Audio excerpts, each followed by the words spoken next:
We've covered the New York Times shenanigans over the Tom Cotton op-ed. It gets even better. So if you'll all recall, the Tom Cotton published an op-ed in the New York Times calling "Send in the troops, the nation must restore order, the military stands ready." It triggers a absolute revolution at the New York Times, with many of their own staffers tweeting out, this puts black staffers at the New York Times in danger, which is obviously ridiculous and also narcissistic from the way that they present it. They get their own union to say that this is an issue, file a complaint. Well, what ends up happening is that the Times themselves, the editorial page, leaks the name of the young staffer, Adam Rubenstein and others, to their own paper, to the New York Times, publish his name, basically doxes him, all of that. Well, now the New York Times, the head of the New York Times editorial opinion section, James Bennett, we have this tweet here, resigned on Sunday at the request of the publisher of the New York Times, effectively crystallizing, that a woke mob is in charge over there and that they bow to their own staffers. Senator Cotton addressed this when he was on Fox News over the weekend. Let's take a listen.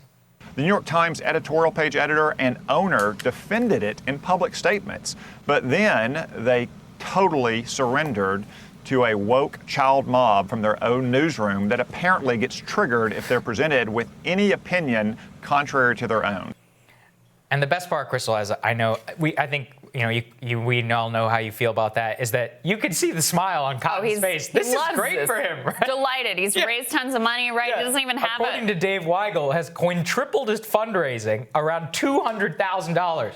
He does not have a Democratic opponent, and he will be running ads against Joe Biden. Which, by the way, how pathetic that you all didn't even put up a Democratic opponent against him. I know it would be tough, but at least you can challenge the guy. Yeah. I mean, look.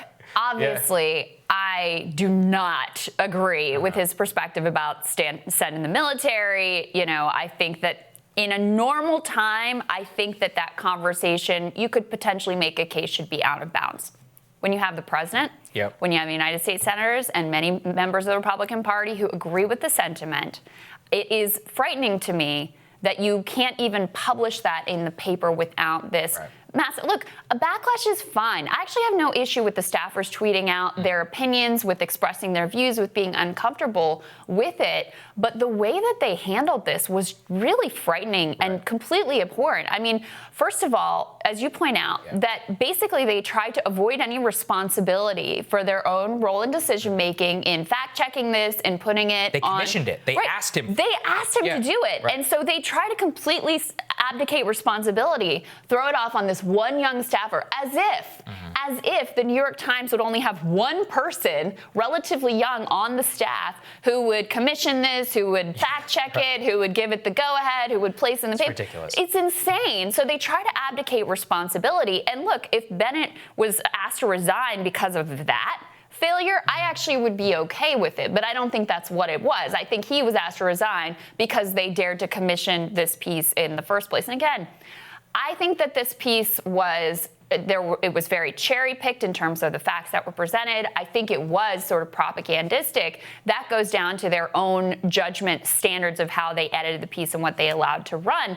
But they run opinion pieces all the time that are sort of, there's more of a license there in terms of how you present your argument. And this is standard all the time. So that's what makes me very uncomfortable that you could have this level of backlash over a United States senator who is, making an argument to back up the president of the United States, something that unfortunately, in my view, is being discussed within the American public, that there would be this level of, we cannot even see this opinion and we cannot platform this opinion at all, should make anyone who has any view that doesn't fit the narrow confines of the New York Times editorial board very uncomfortable. Well, I'm so glad that you recognize that. And I think that any person who's anti-establishment should recognize that. And this isn't even barely an anti-establishment opinion. 58% of people who were polled agreed with it. So does that mean that it's out of bounds? Well, they agreed with the National Guard and with local officials. Not exactly, but yes, caveats it is. Lots of people agree with it. A lot of people agreed with it, and a significant portion of Americans. And so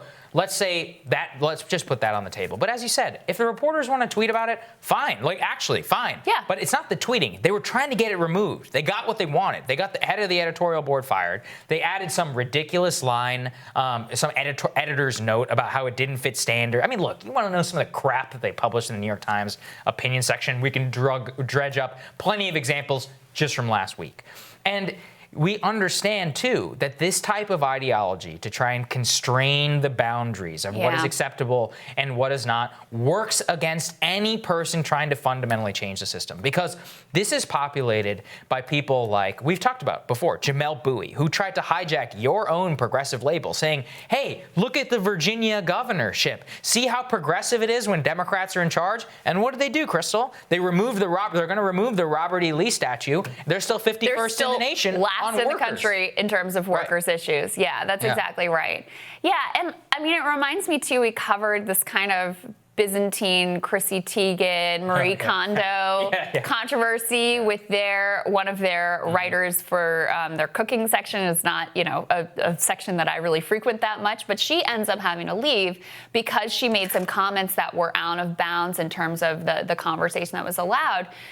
Honestly, it's a good thing for independent media because people can see these very narrow guardrails that are put on the conversation, the comments you're allowed to make, the conversation you're allowed to have in traditional media formats. It's exactly why you see an explosion outside of those traditional channels where it's not so conformist, where they really do try to, question the boundaries of where you're allowed to go and what you're allowed to say. Yeah, exactly. I mean, I just think the whole thing just solidifies this. The Times is not the paper of record anymore. It's just, it's a propaganda rag or whatever for a bunch of upper middle class white liberals. And that's their whole subscriber base. They're Elizabeth Warren people. The throwing the one guy under the bus, that was such a cowardly act. I really can't even wrap my head around what a cowardly act that was. If you think that you made a mistake, I don't agree. I think you could have edited the piece better. I think there were parts that were problematic to me. But if you think you made a mistake, then frickin' say that and lay out why and lay out what you would do differently. Don't try to just throw one person under the bus. That to me was disgusting. I think it's terrible. More Rising for you after this.